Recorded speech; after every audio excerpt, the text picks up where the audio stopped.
Assalamualaikum warahmatullahi wabarakatuh. Anak-anakku yang soleh dan solehah, berjumpa kembali dengan pelajaran tematik. Alhamdulillah kita sudah masuk ke tema 5I subtema 3 ya.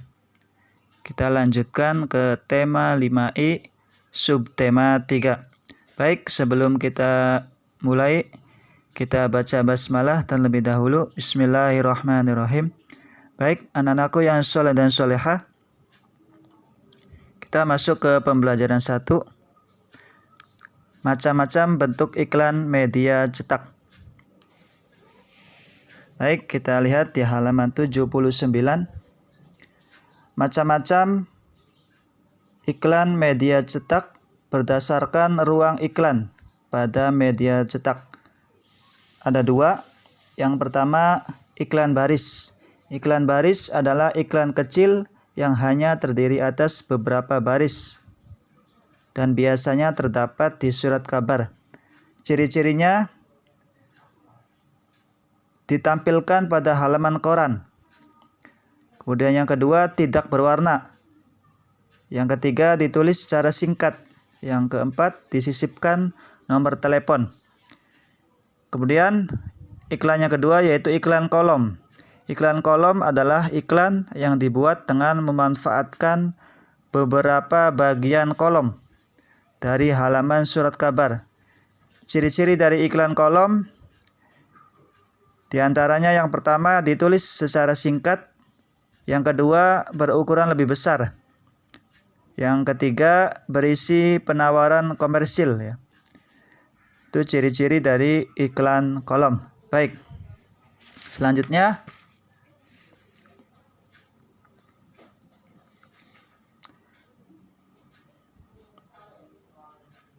unsur. Apa perbedaan dari unsur dan senyawa? Unsur adalah zat tunggal yang paling sederhana dan tidak dapat diuraikan lagi melalui reaksi kimia. Contoh dari unsur yang berupa gas, contohnya nitrogen dan oksigen. Ada lagi contoh unsur yang berupa gas ya, contoh lain selain nitrogen, oksigen, ada hidrogen, ozon, dan helium. Kemudian contoh unsur ya, selain dari yang bentuknya gas, ada juga unsur yang bentuknya benda padat, yang berbentuk padat ya. Contohnya aluminium, besi, emas, perak, karbon, fosfor, belerang, dan contoh-contoh yang lainnya, masih banyak lagi. Kemudian tadi selain ada unsur, ada juga senyawa. Senyawa adalah zat-zat yang tersusun atas 2 unsur atau lebih yang bergabung melalui reaksi kimia. Contoh dari senyawa, contohnya air dan garam ya. Itu termasuk contoh dari senyawa.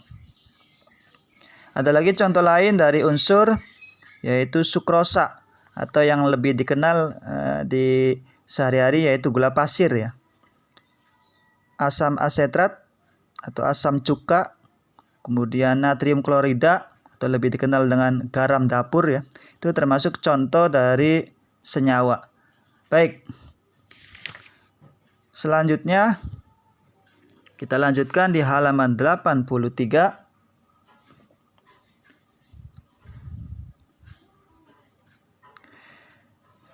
Unsur iklan media cetak.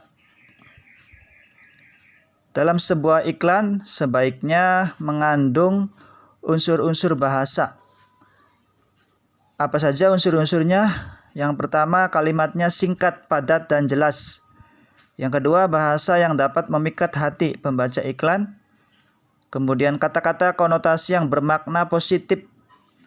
Yang terakhir, unsur yang terakhir, bahasa yang bersifat objektif, jujur, dan menarik. Itulah unsur-unsur iklan media cetak.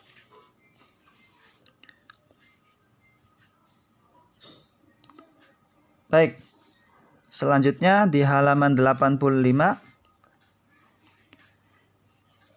karya seni rupa daerah. Seni rupa daerah itu dibagi menjadi dua macam. Yang pertama seni rupa murni, yang kedua seni rupa terapan. Seni rupa murni adalah seni rupa yang menghasilkan karya seni berupa benda hiasan. Contohnya lukisan, patung, ya, itu contoh dari seni rupa murni. Yang kedua seni rupa terapan. Seni rupa terapan adalah seni rupa yang menghasilkan karya seni rupa berupa benda pakai yang memiliki nilai fungsi selain memperhatikan unsur keindahan.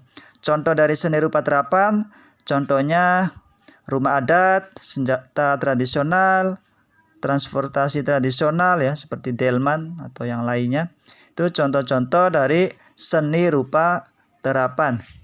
Baik.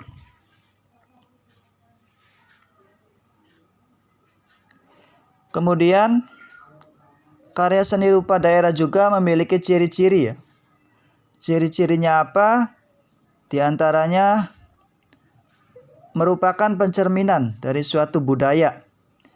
Yang kedua merupakan pembeda seni satu tempat dengan tempat lain, karena karya seni rupa setiap daerah itu berbeda-beda dan lain-lainnya. Dan yang lainnya masih banyak lagi ciri-cirinya. Kemudian kita lanjutkan ke pembelajaran 3. Macam-macam iklan berdasarkan isinya, ya. Iklan berdasarkan isinya dibedakan menjadi 3 jenis. Yang pertama iklan pemberitahuan. Iklan pemberitahuan itu tujuannya untuk menyampaikan informasi, ya. Contoh iklan pemberitahuan, contohnya pengumuman ujian atau berita duka cita, ya, itu. Kemudian ada lagi yang kedua iklan penawaran atau niaga. Iklan penawaran itu tujuannya untuk menawarkan suatu produk atau jasa kepada masyarakat luas. Contohnya iklan penawaran rumah, ya, rumah yang dijual, atau iklan kegiatan. Yang ketiga iklan layanan masyarakat. Iklan layanan masyarakat tujuannya untuk memberikan informasi atau mengajak masyarakat untuk melakukan kegiatan atau program pemerintah bersama-sama. Contoh iklannya iklan gerakan makan makanan seimbang. Contoh lain iklan anjuran melakukan program pemerintah, ya. Itulah contoh-contoh dari iklan layanan masyarakat.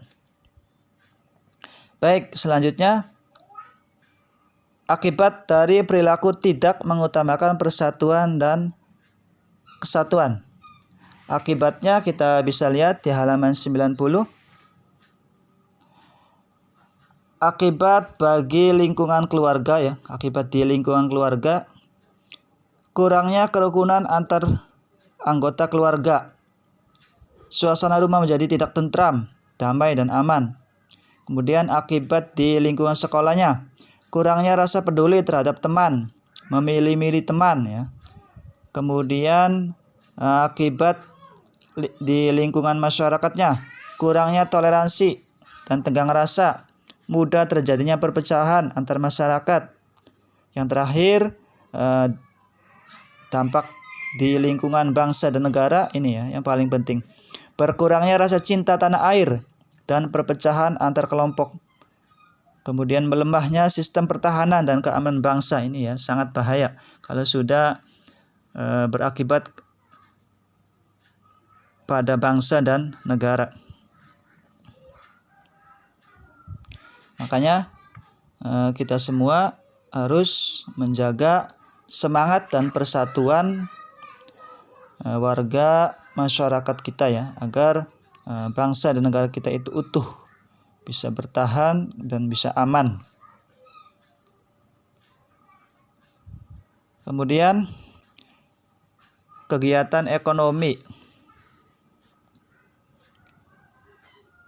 Kegiatan ekonomi yang dilakukan oleh masyarakat itu meliputi produksi, distribusi, konsumsi ya. Yang pertama produksi. Produksi adalah kegiatan mengolah bahan mentah menjadi bahan setengah jadi atau bahan jadi. Yang kedua distribusi. Distribusi adalah kegiatan penyaluran barang dan jasa kepada konsumen. Yang terakhir konsumsi. Konsumsi adalah kegiatan memanfaatkan dan menggunakan hasil produksi barang dan jasa ya untuk memenuhi kebutuhan hidup. Itu kegiatan-kegiatan ekonomi ya yang dilakukan masyarakat. Produksi, distribusi, konsumsi. Baik. Kita lanjutkan ke halaman berikutnya di pembelajaran 4. Pentingnya menjunjung persatuan dan kesatuan dalam kehidupan sehari-hari. Pemimpin bangsa. Usaha pemimpin bangsa menerapkan persatuan dan kesatuan dalam kehidupan berbangsa. Yang pertama, mewajibkan, ini usaha pemimpinnya agar bisa mempertahankan persatuan dan kesatuan dalam kehidupan berbangsa. Usaha yang pertama mewajibkan penggunaan bahasa Indonesia dalam berbagai aktivitas sehari-hari. Harus pakai bahasa Indonesia semua ya. Yang kedua, memeratakan pembangunan hingga ke seluruh daerah Indonesia. Harus rata, harus adil ya pembangunannya, baik di pelosok maupun di kota. Itu ya usaha-usaha pemimpin bangsa agar bisa mempertahankan persatuan dan kesatuan dalam kehidupan berbangsa dan bernegara. Contoh perilaku yang tidak menjunjung persatuan dan kesatuan. Ini contoh yang tidak boleh dicontoh ya oleh anak-anak karena ini tidak baik. Bermain hanya dengan teman sesukanya. Sesuku. Bermain hanya dengan teman sesuku ini tidak boleh ya. Anak-anak ketika bermain tidak boleh hanya satu suku. Misalnya orang Jawa dengan orang Jawa saja nggak boleh. Dengan siapa saja boleh. Dengan orang Jawa dengan orang Sunda boleh, siapa saja. Beda agama boleh ya. Hanya membanggakan budaya sendiri. Nah, ini tidak boleh dilakukan oleh anak-anak ya. Tidak boleh membanggakan budaya sendiri. Oh, budaya saya malah lebih hebat daripada budaya kamu. Itu tidak boleh ya.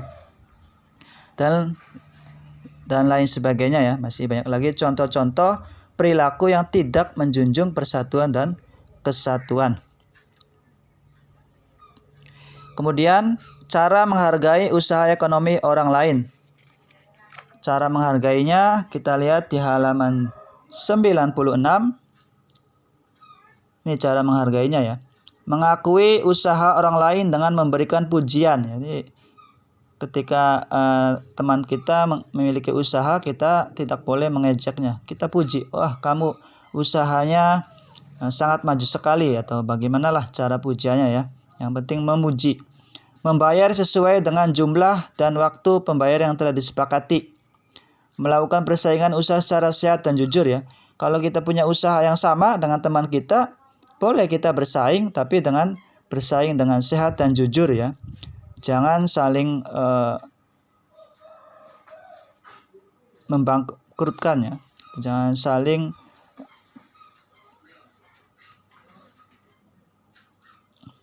kita harus bersaing dengan sehat dan jujur ya. Jangan saling menjatuhkan satu sama lainnya, itu tidak boleh.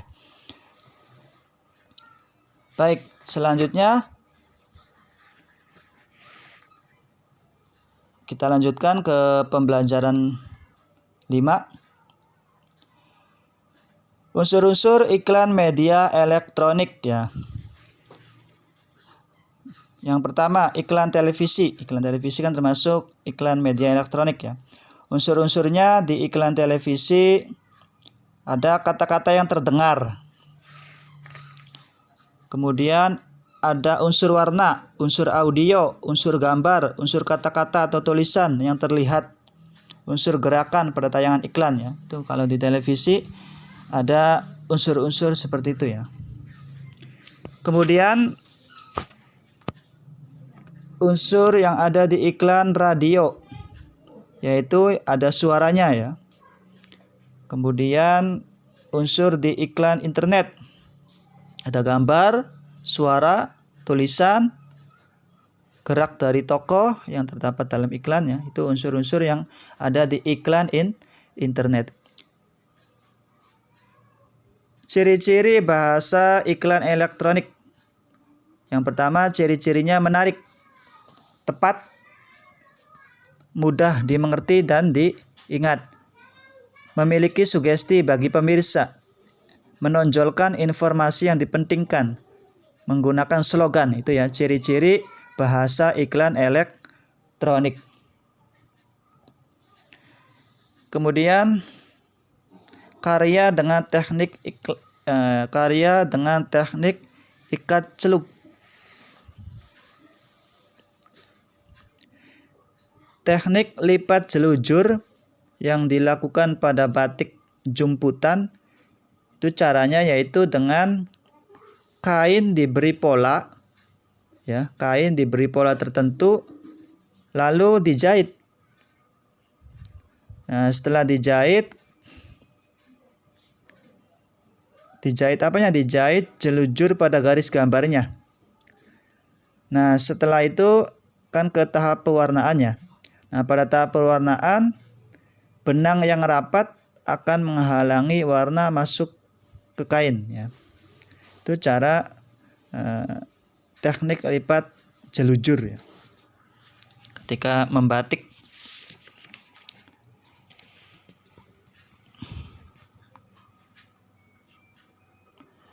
Baik,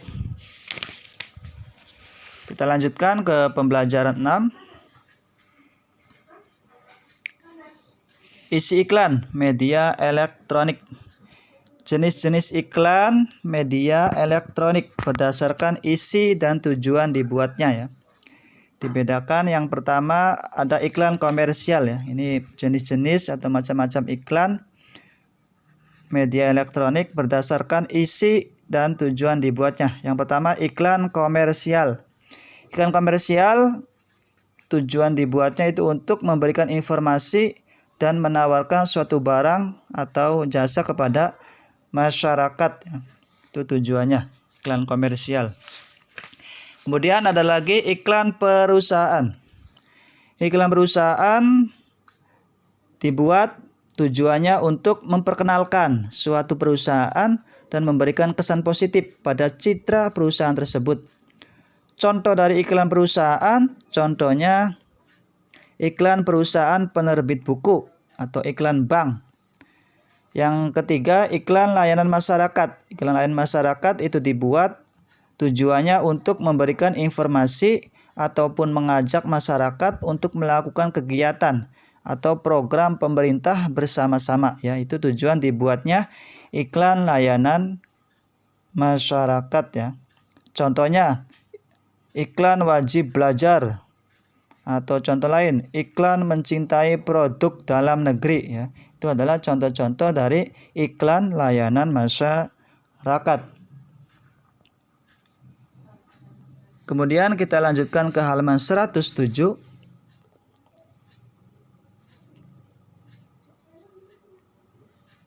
Ciri-ciri hidup rukun. Nah, bagaimana nih hidup rukun? Ciri-cirinya. Yang pertama, menghargai pendapat orang lain, ya. Kalau kita saling menghargai pendapat orang lain, anak-anak menghargai pendapat teman-teman yang lain, maka kita akan selalu rukun, ya. Yang kedua, saling menghargai dan menghormati antar manusia. Itu, ya, sebagian ciri-ciri hidup rukun. Manfaatnya apa? Ternyata hidup rukun itu banyak sekali manfaatnya, diantaranya terpenuhinya kebutuhan sehari-hari. Jadi kalau kita hidupnya rukun, ketika kita mau meminta tolong, ya, ke tetangga kita, maka sangatlah mudah, ya. Tapi kalau kita tidak hidup rukun, ketika kita mau meminta bantuan, ya susah karena tidak rukun, ya. Makanya kita harus hidup rukun. Yang kedua, manfaat hidup rukun memperkuat persatuan dan kesatuan bangsa, ya. Menciptakan hidup yang aman, damai dan tentram, ya. Itu sebagian dari manfaat hidup rukun. Baik, selanjutnya membuat karya batik canting. Ini ada beberapa teknik ya. Membatik dengan tadi kan membatik dengan teknik ikat celup ya. Di sini ada cara lain atau ada teknik lain ya. Teknik membatik ya. Teknik lain selain dari tadi teknik ikat celup. Yang pertama teknik canting tulis ya. Terus ada lagi teknik membatik yang lain. Teknik printing atau teknik cap ya. Terus ada lagi teknik coletan ya. Itu adalah beberapa teknik untuk membatik. Beberapa teknik membatik. Ya. Baik anak-anak, itu ya materi kita pada pertemuan kali ini ya. Di tema 5I subtema 3 ya. Mudah-mudahan anak-anak bisa dipahami ya. Untuk tugasnya anak-anak silakan kerjakan soal latihan di halaman 82 dan 93 ya. Baik, seperti biasa tugas dikumpulkan paling lambat sampai jam 12 siang. Sampai jam 12 siang ya. Baik, kita tutup ya pertemuan pada kali ini, pembelajaran pada kali ini dengan baca hamdalah. Alhamdulillahirabbil alamin. Dilanjutkan dengan doa kafaratul majlis. Subhanakallahumma wa bihamdika asyhadu an la ilaha illa anta astaghfiruka wa atubu ilaik. Akhiru kalam. Wallahul muwafiq ila aqwamit thoriq. Wassalamualaikum warahmatullahi wabarakatuh.